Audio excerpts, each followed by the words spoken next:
By the early 18th century, Jamaica does not operate as a single system.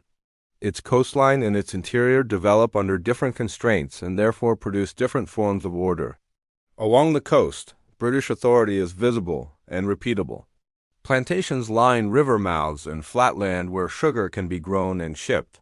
Roads link estates to ports, and ports link the island to imperial markets. Labor is fixed in place because extraction depends on routine and supervision. The interior develops under opposite conditions. Steep ridges, broken limestone basins, and dense forest interrupt movement and visibility. Road construction is slow and expensive, and patrols lose effectiveness once they leave the plains. Communication degrades with distance, and supply becomes unreliable beyond settled corridors. British control therefore weakens as elevation and cover increase. This division is not created by law, it is created by logistics.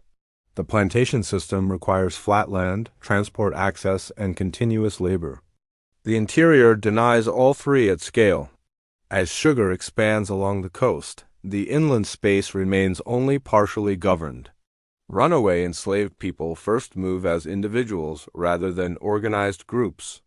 Escape is an act of distance rather than resistance. Forest cover breaks pursuit, and elevation increases the cost of recovery. Small camps form near water sources where patrols become inefficient.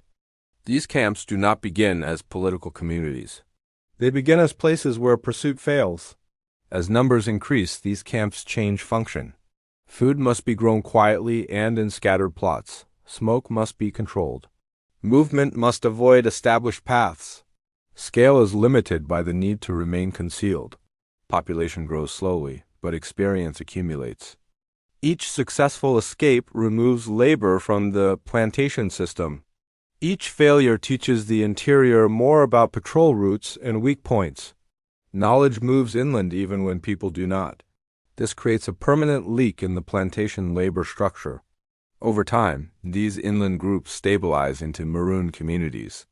They do not reproduce African societies intact because populations are small and origins are mixed. Languages differ, customs differ, and authority traditions differ. Social order therefore compresses around what works under threat. Membership depends on contribution rather than ancestry. Leadership depends on terrain knowledge and discipline rather than lineage alone. Food systems adjust to concealment rather than yield. Root crops that can be hidden replace large clearings. Hunting and trapping supplement farming rather than replace it. Storage remains limited because stockpiles increase detection risk. Trade occurs selectively through intermediaries rather than open exchange. European tools appear through capture and contact, but supply chains do not. Firearms exist, but ammunition is scarce. Blades, traps, and terrain knowledge remain more reliable than imported weapons. This produces a form of organization built for endurance rather than expansion. The plantation system experiences this inland growth as a direct threat. Runaway communities raise the expected value of flight for those still enslaved.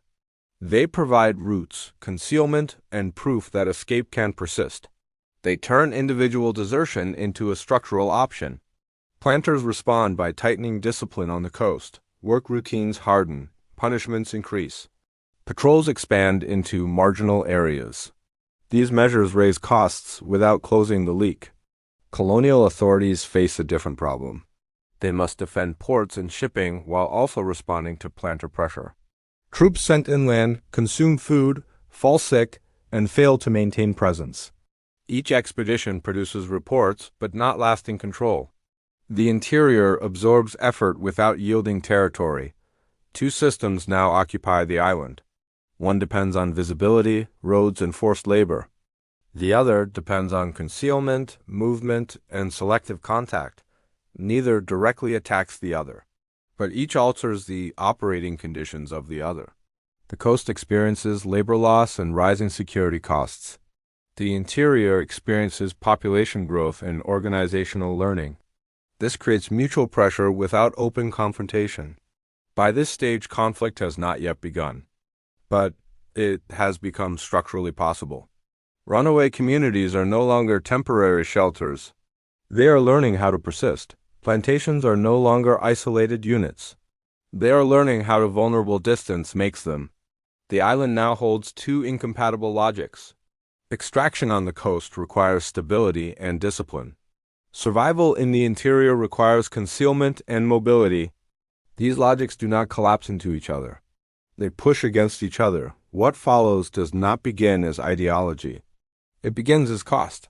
When containment becomes more expensive than force, tension will change category. That is the point Jamaica reaches here.